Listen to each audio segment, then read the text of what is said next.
베이징 동계올림픽 쇼트트랙 편파 판정으로 반중 정서가 급속히 확산되고 있습니다.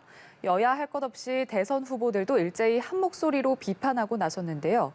대선 변수로 떠오른 반중 정서, 어떤 영향을 미칠지 주요 이슈들과 함께 짚어보겠습니다. 최창렬 용인대 교수 나오셨습니다. 어서 오십시오. 네, 안녕하세요. 네, 교수님 안녕하세요. 자, 7일에 있었던 베이징 동계올림픽 쇼트트랙 편파 판정 논란. 지금 정치권에서도 비판의 목소리가 이어지고 있는데 지금 국내에서 반중 정서가 커지고 있는데 이게 대선에서 어떤 영향을 미칠지 궁금합니다. 지금 뭐 모든 후보가 다 이제 중국의 여러 가지 편파 판정 네. 그리고 이 편파 판정 이전에 그 한복을 입고 이제 개막식에 나타난 게 있었단 말이에요. 게다가 또 길림성, 지린성 쪽의 문화를 소개하면서 또 우리나라 강강수올래 같은 것도 나오고 그랬어요.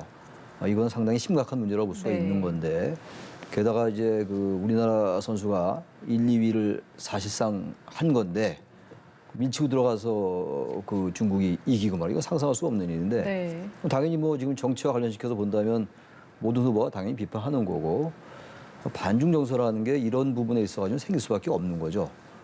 그러나 이제 이 모든 게 이제 선거에 관련이 안 될 수가 없는데 이 반중 정서도 과도하게 선거에 이용하려 하는 것처럼 보이는 건 바람직하지 않다라는 거예요. 우리가 이제 그런 부분들에 대해서 정확히 비판을 해야죠. 네. 중국의 그 잘못된 그 자국 중심주의라고 할까요? 그리고 뒤틀린 대국주의 같은 거, 그리고 국수주의, 국가주의 이런 것들을 우리가 당연히 비판해야 되는 것이고 과거의 동북공정처럼 한복 이 부분을 물론 중국이 한복이 자신들의 뭐 고유 복식이라고 주장은 안 한다 하더라도 충분히 남북한이 중국의 일부라는 오해를 불러일으킬 수 있는 그러한 그 화면을 조성을 했던 거란 말이에요. 구성을 네, 네. 그렇게. 네. 그런 부분 우리가 이제 경계하고 비판하고 뭐 강력하게 대응해야죠. 그러나 정치인들이 선거를 앞두고 과도하게 이 얘기를 너무 많이 할 필요는 없다. 중국은 또 여전히 우리에겐 또 굉장히 중요한 경제 교역국이기 때문에 여러 가지 안보 문제도 있고 경제 문제도 있고 여러 가지가 있기 때문에 정치에 너무 과도하게 얘기할 건 없다. 이거 왜냐하면 사실 모든 후보가 이 부분에 대해서는 어떤 의견이 다를 수가 없어요. 네. 이견이 나올 수가 없는 부분이다. 네, 그래서 네. 이 반중 정서 문제를 또 정치에 과도하게 나오는 것도 바람직하지 않고 이 부분이 뭐 과거의 북풍이나 총풍 이런 것들처럼 그런 변수가 될 가능성이 낮다. 왜냐하면 이런 부분들에 대해서 후보들의 생각이 달라야지 이게 변수가 되는 건데 네. 크게 다르지 않죠. 이런 부분들에 대해서 다른 목소리를 내는 게 이상한 거죠. 그래서 결정적 변수가 될 것 같지는 않다. 그렇게 생각합니다. 오히려 너무 이야기를 과도하게 하게 되면 좀 예. 부정적인 예. 영향이 될 수 있다. 너무 어색하게 또 반중을 강조하는 것도 지나쳐 보일 수 있다는 생각이 네. 들어요. 예. 지금 민주당과 이재명 후보가 이번 사태에 대해서 좀 비판적 대응이 빨랐다는 점도 굉장히 눈에 띄는 게 아무래도 현 정부와 민주당이 비교적 좀 친중 노선을 밟아왔다 이런 평가가 나오고 있는 만큼 지금 이재명 후보의 빠른 대응이 참 눈에 띕니다. 이번 사태가 이게 자칫하면 좀 악재로 작용할 수 있다 이런 위기감이 적용이 됐다 이렇게 봐도 될까요? 글쎄요. 일단 뭐 이재명 후보가 이에 대해서 대단히 비판적인 입장을 내놨기 때문에 네네. 그게 뭐 이재명 후보에게 악재가 될 것 같지는 않고 단지 문재인 정부가 중국에 대해서 어쨌든 어떤 애티튜드, 중국의 여러 가지 사안이나 이슈에 대해서 그 태도, 어떻게 바라보느냐의 그 태도 아니에요? 그건 분명히 보수와는 차이가 있죠. 그걸 부정할 필요는 없어요. 이쪽은 이쪽대로 또 북한이나 중국에 대한 태도가 있는 것이고 이른바 진보지형은 진보지형 나름대로 어떤 그런 안보나 외교를 보는 관점이 있는 것이기 때문에 네. 그런 것도 이제 이제 이 선거에서 특히 이제 2030 중도층이 굉장히 중요한 변수가 되고 있는데 대체로 2030이 실용적이고 이제 좀 과거와 달리 과거는 굉장히 진보적이었는데 지금은 그렇지 않다라는 게 일반적으로 인정되고 있단 말이죠. 그런 면에서 볼 때 문재인 정부와 차별화를 해야 되는 이재명 후보로서는 중국과 어쨌든 이런 이슈가 나올 때 대단히 발빠르게 반응할 수밖에 없는 것이고 저는 단지 이재명 후보가 발빠르게 대응하고 뭐 윤석열 후보는 발 느리게 대응했다 이렇게 볼 수는 없는 거예요. 네. 그래봐야 발 빠르고 발 늦어봐야 뭐 하루 정도 차이기 때문에 그건 뭐 당연히 제가 아까 말씀드린 것처럼 대한민국 사람이라면 당연히 이 부분에 대해서 분노할 수밖에 없다. 네. 그렇게 말씀을 드립니다. 그러면 반대로 이제 사드 추가 배치론을 언급을 했던 윤석열 후보에게 이번 사태가 좀 유리하게 작용을 할 수도 있을 거라고 보시나요? 글쎄요, 지금 사드 추가 배치 문제는 안보 문제이기 때문에 네. 또 군사 전문적인 저는 식견이 필요하다고 보고요. 이제 고고도 이제 방어 체계니까 이게 이 수도권에 별로 필요 없다라고 이제 지금 이재명 후보 측에서는 주장하고 있고 그래서 사드 추가 배치는 불필요하다라고 주장하고 있는 것이고 네. 윤 후보 측에서는 그렇지 않다. 오히려 이 고각 발사라는 게 가까운 거리를 쏜단 말이죠. 이게 약간 고도가 떨어지면 멀리 나가는 거고 그러면서 볼 때도 일리가 있어 보이기도 해요. 저는 그래서 이 부분은 사드 추가 배치와 사드 배치가 오히려 중국을 자극한다 이런 얘기를 하는데 네.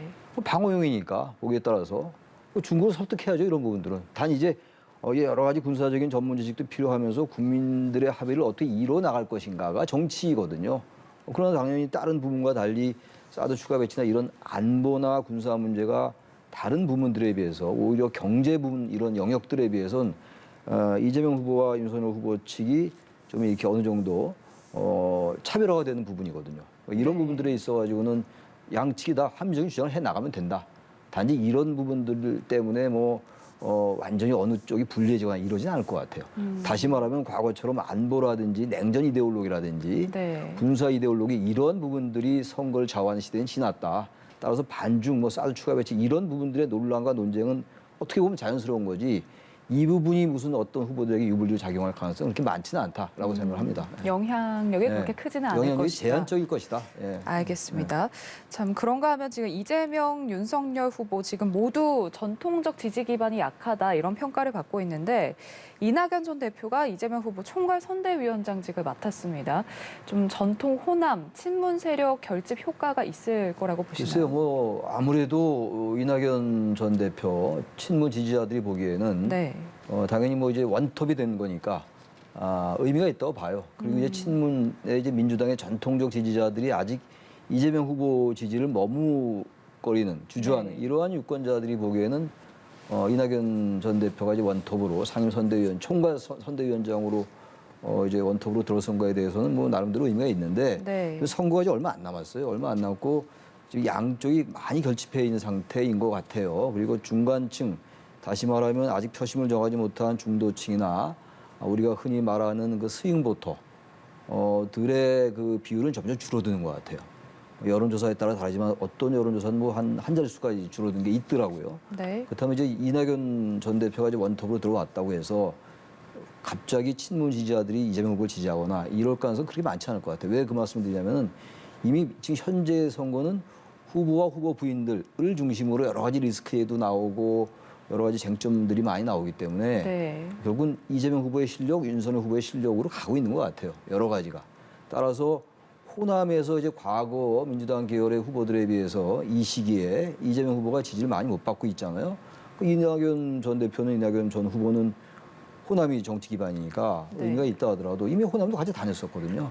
그래서 그것이 결정적으로 이재명 후보를 압도적 우위로 갖고 가는 거 이런 부분은 좀 영향력이 한계가 있지 않을까라는 생각을 합니다. 네. 그러나 민주당으로서 상당히 의미가 있다. 상징적인 효과가 있는 거다라고 생각하고요. 상징적인 네. 효과요. 조금 전에 잠깐 언급해 주셨던 후보들의 리스크 관련 이야기도 잠깐 해볼게요. 지금 배우자 이재명 후보의 배우자죠. 김혜경 씨 의혹 논란과 관련해서 지금 제보자였던 전 공무원이 공익신고자 보호 신청을 했습니다. 지금 2차 가해를 받고 있다는 건데 실제 민주당 당내에서도 지금 제보자 의도에 대해서 좀 의도가 불순했던 거 아니냐 이런 문제점을 제기하는 목소리도 있었고요. 지금 민주당 내에서 이렇게 김혜경 씨를 오히려 옹호하고 해명하는 게 오히려 더 큰 논란을 부르지는 않을까. 네, 이런 지적도 있는데 여기에 대해서는 어떻게 보시는지요? 그러니까 저는 지금 송영길 대표가 나도 아플 때 비서가 약 사다 줄 때 있다. 어떻게 이런 말을 하는지 모르겠어요. 네. 그러니까 저는 어떠한 사안이나 어떤 이슈를 볼 때 자꾸 진영을 의식하다 보니까 이상한 말이 나오는 거예요. 아니 당연히 선대위에 소속된 분들은 그 진영을 의식하는 게 맞죠. 그럼 어떤 이슈가 나올 때는 좀 객관적으로 좀 정당하게 자기 자신으로 돌아가야죠. 이런 말이 나오는 게 그냥 이해할 수 없어요. 저 개인적으로는. 그리고 반칙과 특권이 우리 국민이 가장 싫어하는 거예요. 지금 게다가 이 중도층 얘기 아까도 말씀드렸습니다만 중도층도 2030 이른바 MZ세대가 네. 가장 공정이라는 이슈에 민감해요. 그거 다 아는 거 아닙니까? 그 2030 표심 잡겠다고 난리 아니에요 지금. 근데 이건 반칙일 수 있어요. 아니 김혜경 씨가 무슨 자격으로 공무원을 시킵니까? 그리고 어떤 또 모 변호사는 그건 알았으면 진짜 그만뒀어야지 왜 계속 이렇게 하느냐 의도가 있다. 네. 그게 말이라고 합니까? 제 개인적인 생각을 전제로 드리고 할 말씀이 제 생각인데 네. 그러다 보니까 민주당 내에서도 과하다. 유권자들이 바보가 아니에요. 이런 게 나왔을 때 정확하게 지적해 줘야 돼요. 민주당 내에서. 당연히 그리고 뭐 이 윤석열 후보 측에서는 비판하는 거고 네.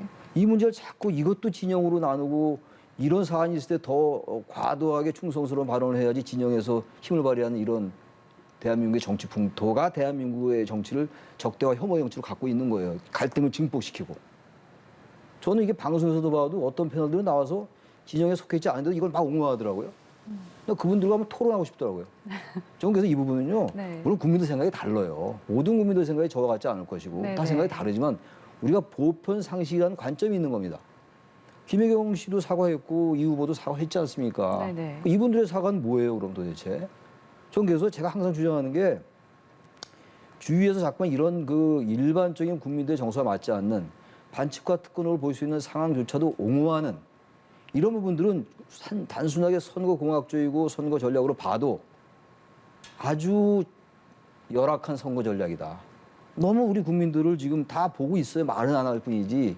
좀 이거는 민주당에게 지금 말씀하신 것처럼 더 논란을 부르는 거 아니냐는 지적도 있다고 말씀하셨는데 네. 좀 그 지적에 동의해요. 민주당의 양식이 있는 분들이 이 부분에 지적할 수밖에 없죠. 당연히 그러니까 어떻게 그 제보자가 의도가 있었다는 얘기를 합니까?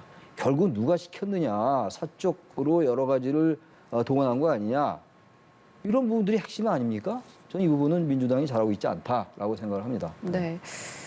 지금 민주당도 역공에 나선 게 이번에는 윤석열 후보 병역 문제와 관련해서 의혹을 제기를 했습니다. 그러니까 윤 후보가 입대 당시 신체 검사에서는 이제 부동시 두 눈의 시력이 크게 차이가 나서 병역 면제를 받았는데 검찰 임용 때 신체 검사에서는 정상 판정을 받았다. 이 병역 문제를 또 제기를 했고 또 장모와 관련해서 부동산 투기 의혹을 들고 나왔습니다. 국면 전환에 어느 정도 효과가 있을까? 글쎄요, 어차피 이제 네. 선거 뭐 28일 남았나요? 29일 남았나요? 뭐 이제 각종 공약은 다 이제 계속 얘기를 하는 거고 네. 다 얘기합니다만 결국은 네거티브가 선거 막판까지 뭐 주요 이제 선거 의제로 가고 있는 것 같은데 그래서 부동시 문제는 그건 뭐 의학적으로 규명을 해야 될 문제예요. 네. 왜 그 입영 그 심사 받을 때는 부동시였다가 또 검사 임용할 때는 동시가 되느냐? 그럼 일리가 있는 지적일 거예요. 그 팩트라면은 네. 아직 그게 팩트인지 아닌지 정확히 모르겠어요. 그게 팩트란 문제가 있죠. 그럼 어떤 문제가 있느냐를 정확히 지적을 하고 민주당이 지적을 했습니다만 네. 그럼 윤석열 후보나 국민의힘 측에서는 이러이러한 이유 때문에 그때는 부동시고 지금 동시가 됐다. 설명할 수 있으면 돼요. 근데 그 부분 분명하게 국민들한테 해명을 하고 입장을 분명히 밝혀라. 팩트가 뭔지를. 이런 식의 논란이 이제 문제 제기로 끝나고 또 다른 이슈가 또 나오고 네. 이렇게 되다 보니까 자꾸만 선거판이 그 네거티브로 일관되는 것처럼 보이는 거거든요. 저는 이 부분은 민주당이 문제 제기를 했으니까 네. 국민의힘은 정확하게 이러이러한 것 때문에 이렇게 바뀐 거다라고 얘기하고 만약 그게 국민들이 볼 때 납득되지 않으면 그건 표로 심판이 되겠죠. 결국은 분명하게 해명해라. 그거 가지고 서로 주장만 할 게 아니라 어떤 과학적 근거를 가지고 얘기하면 되는 거예요. 네. 네. 이게 다른 거 같은 경우는 각자의 주장이고 그런 부분이 많다 하더라도요. 과학이나 의학의 영역이 개입된 부분 정확히 밝히면 되는 거예요. 그렇게 생각합니다. 네. 지금 윤 후보 부인 김건희 씨 관련해서 의혹도 이어지고 있는데 민주당 김의겸 의원 무속인을 취재를 했다라고 하면서 이제 김 씨가 윤석열 후보와 결혼을 했던 이유가 사업상 병풍이 필요했기 때문이다 이런 이야기를 들었다 이렇게 공세에 나섰는데 참 이 부분은 어떻게 보시는지? 글쎄요. 그런 얘기는 워낙 많이 있었는데 네. 무속 논란이라는 게 글쎄요. 지금 많이 지지율에 반영된 것 같아요. 제가 볼 때. 김건희 씨 무속 논란이 워낙 많이 나왔고 네. 지난번에 녹취록 얘기 나올 때도 그 얘기가 이렇게 흘러나왔단 말이에요. 방송에. 근데 그 이후에 뭐 크게 윤석열 후보가 영향을 받지 않았다고 저는 생각하거든요. 저는 그래서 이런 무속 논란에 대한 제기는 크게 이제 시쳇말로 약발이 없을 것 같아요. 무속 논란이라든지 네네. 그 장모 투기 관련 이것도 밝혀져야 될 문제예요. 장모 투기 논란도 그렇고 굉장히 중요한 문제들이죠. 왜냐하면 네. 후보의 가족들의 문제이기 때문에 뭐 후보의 장모가 공인까지는 아니라 하더라도 후보의 부인이 공인이라면 공인의 어머니니까 이것도 네. 검증 대상일 수 있어요. 넓게 보면 아무튼 이런 부분들도 정확히 입장을 해명을 해라. 그리고 이런 거 다 검증 대상이에요. 뭐 넓게 봐서는 네거티브입니다만 다 하나의 검증 대상들이고 단 그러나 윤석열 후보의 부인에 관련된 여러 가지 무속 논란, 전보고 이런 것들 좀 그런 부분은 더 이상 제기돼도 아까 말씀드린 것처럼 최근에 얘기됐던 여러 가지 그 민주당 그 이재명 후보의 부인에 관련된 거 이런 부분들과는 별개의 문제다. 이런 부분들은 어떤 이 문제를 다른 이슈가 나와서 이걸로 자꾸 덮으려고 그러지 말고 네. 특정 문제가 나오면 여기 대해서 정확히 사과하고 이 부분 이 부분대로 해명하고 다른 부분은 다른 대로 문제 제기를 해야지 자꾸 어떤 이슈를 자꾸 이렇게 그럼 그쪽은 왜 이렇게 문제가 되냐 이렇게 하는 건 별개라고 생각해요. 그건 이 문제 이 문제고 저 문제는 저 문제인 것이다. 라고 생각합니다. 네, 문제 제기가 된 부분에 있어서 과학적, 의학적 자료로 검증을 할 수 있는 그럼요. 거, 해명할 네. 수 있는 거는 좀 네. 빠른 해명이 필요하다. 이런 말씀이신데 단일화 이야기도 해보겠습니다. 보수 야권 단일화 시기가 점점 빨라지고 있는데 지금 단일화 당사자인 윤석열 후보와 안철수 후보가 지금 서로 다른 입장을 내놨거든요. 오늘 나온 보도에 따르면은 윤석열 후보는 방향이 맞으면 10분 안에 커피 마시면서 단일화를 끌어낸다 이렇게 이야기를 했고 반면에 안철수 후보는 어제 관훈 토론에서 이제 끝까지 가겠다 선거 완주 의지를 강조를 했는데 글쎄요 서로 지금 어떤 생각을 하고 있을지도 궁금해요. 글쎄 뭐 10분 동안 커피 마시면서 해결된 문제는 아닌 것 같고 네. 단 이제 그 얘기는 단일화 협상을 팀을 꾸려서 과거처럼 협상에 들어가고 협상에 들어가면 얼마나 많은 정책 셈법이 오고 가겠어요. 그 속내를 알 수도 없는 것이고. 네. 그러나 분명한 거는 윤 후보도 그렇고 안철수 후보도 그렇고 단일화가 필요하다는 인식은 분명히 가지고 있습니다. 지금 윤 후보는 얘기를 했고 이미. 네. 근데 안철수 후보는 뭐 어젠가 그저께 관훈 토론에 나와서도 단일화에 대한 제한이 없었기 때문에 난 생각 없다라고 얘기하는데 그럴 리가 있겠어요. 지금 지지율도 많이 정체돼 있고 그러다 보니까 이제 이재명 후보도 단일화에 대해서 좀 소극적이었는데 상대적으로 네. 이재명 후보 측도 단일화 이게 꼭 무슨 안철수 후보가 윤 후보하고만 단일화를 한 법이 있느냐? 그것도 일리가 있어요. 과거에 새정치연합에 있었으니까 안철수 후보가. 네. 근데 이런 부분이 있죠. 안 후보가 지금 정권 교체론을 계속 주장하고 있는데 물론 이재명 후보가 당선되는 게 정권 교체다라고 민주당 일부가 주장하고 있다 하더라도 그 말은 좀 논리적으로 정합성이 좀 떨어진다고 보거든요. 그렇다면 지난 4.7 재보궐선거 때도 국민의힘과 단일화를 했잖아요. 안철수 후보가. 네. 이제 와서 다시 민주당과 단일화한다. 물론 정치라는 게 얼마든지 탈당도 할 수 있고 진영을 바꿀 수도 있어요. 근데 과연 그게 얼마나 설득력이 있을까라는 문제는 남는 것이고 또 그럼에도 불구하고 정치가 생물이니까 할 수 네. 있어요. 근데 아무래도 이제 단일화는 이제 아직까지는 이재명 후보보다는 윤석열 후보와의 단일화가 많이 이제 쟁점이 되고 있단 말이에요. 저는 그래서 이제 시기가 좀 있잖아요. 네. 13, 14일 날이 후보 등록일이고 뭐 네. 다들 아는 겁니다만 28일이 투표용지 인쇄일이고 저도 그때까지 단일화를 해야 되겠죠. 저는 그래서 이 단일화는 지금 양측 다 이재명 후보도 그렇고 윤 후보 측도 그렇고 굉장히 중요한 어떤 선거공학적인 변수가 될 것이다. 이건 진짜 이번 주에 한번 지켜봐야 될 것 같아요. 이번 주 다음 주요. 네. 그렇다면 지금 시기를 이제 두 가지 뭐 후보 등록 시기는 사실상 좀 이제 얼마 안 남았기 뭐 거의 때문에 불가능하다 봐야 되지 물 않겠어요? 건너간 것 13일 날 같고. 14일인데. 그럼 사전 투표 시작일도 이전 시점도 어쨌든 마지노선 중 하나일 텐데 네. 그렇다면 시기상 언제 하는 게 좀 효과적이라고 제일 좋은 거야 네. 후보 등록일 전에 단일화가 되면 이제 제일 좋은데 네. 오늘 9일이잖아요. 후보 등록이 13일, 14일인데 아무리 윤 후보 말처럼 무슨 커피 먹고 단판질 수도 있어요. 현재 근데 안철수 후보의 여러 가지 스타일이나 이런 걸 볼 때 그렇게 단판져가 될 것 같지는 않아 보이거든요. 지금까지 쭉 이제 단일화 경로를 보면은. 네네.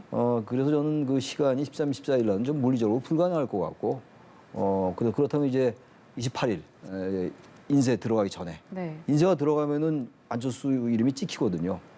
그렇게 된다면 뭐 단일화 효과가 반감되겠죠. 저 사표가 많이 사표가 나올 나오죠. 수 있고 네. 그렇기 때문에 그리고 난 다음에 이제 사전 투표 3월 4일 날 5일 날로 가는 건데 이 단일화 협상이 지리하게 또는 지루하게 계속되다 보면은 단일화 효과가 반감될 수가 있어요. 그러니까 그래서 윤 후보가 이제 단판 진짜 얘기하는 건데 그리고 네. DJP 얘기를 했는데 그래서 단일화는 15대 16대는 성공했고 15대 때 그 윤 후보가 얘기하는 또 이재명 후보가 얘기하는 DJP가 15대 때였거든요. 네네. 16대 때도 성공했어요. 나중에 박근혜 문재인 후보가 붙었을 때 그땐 문재인 후보와 안철수 후보의 단일화가 엉성한 단일화였기 때문에 졌죠. 굳이 따지면 2승 1패 단일화 이 승패 결과가 네, 그래서 세 지금 번의 아무래도 단일화, 단일화 한쪽 유리한 쪽으로 지금 나와 있는 겁니다. 네. 네. 알겠습니다. 여기까지 듣겠습니다. 최창렬 용인대 교수와 대선 이슈들 자세히 살펴봤습니다. 고맙습니다. 네, 감사합니다.